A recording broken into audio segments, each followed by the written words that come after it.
Hello बच्चों, let's read this question. Right balance equation for B2H6 reaction with NH3, जिसमें NH3 access में है eight 450 kelvin.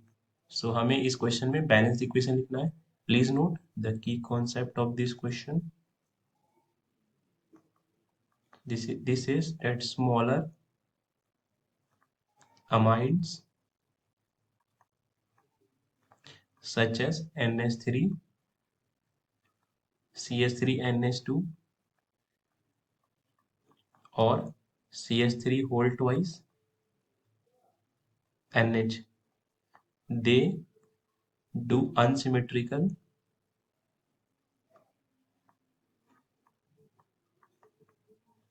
cleavage of B2H6. अगर हम B2H6 का स्ट्रक्चर ड्रॉ करें तो ये कुछ ऐसा होता है. B2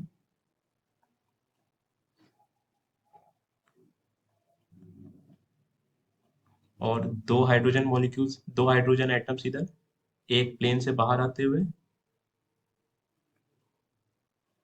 और एक प्लेन से अंदर जाते हुए. सिमिलरली इस पर भी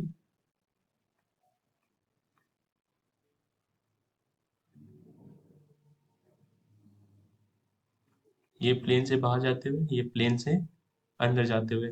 सो जब ये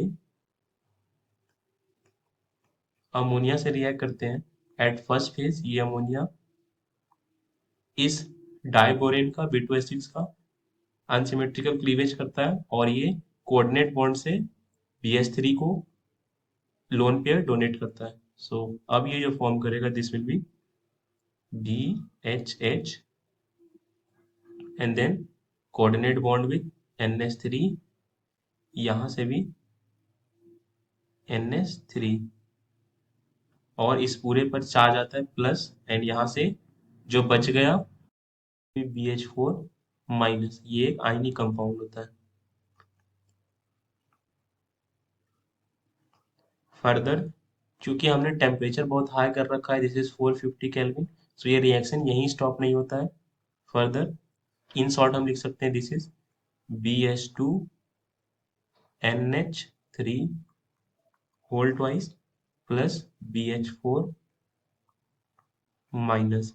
सो अब ये आयनिक कंपाउंड 450 डिग्री सेल्सियस पर हम हीट कर रहे हैं, 450 केल्विन पर हीट कर रहे हैं, तो ये ब्रेक होकर बन जाएगा B3N3H6 plus H2 gas liberate होगा और इसे हम कहते हैं inorganic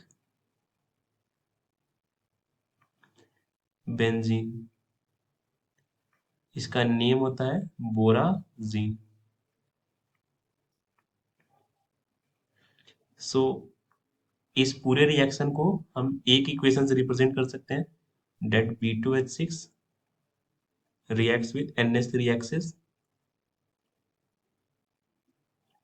to form B3N3H6 plus H2. Balance करने के लिए हम यहाँ 2 से मल्टीप्लाई कर सकते हैं, यहाँ 3 से. सो हमारे पास हो जाएगा 6 nitrogen. So this will be 6 and hydrogen हमारे पास बच गए 24 यानी 12H2. So this is the balanced chemical equation of this whole reaction. I hope आपको ये कॉन्सेप्ट समझ आया स्टूडेंट्स. Thank you.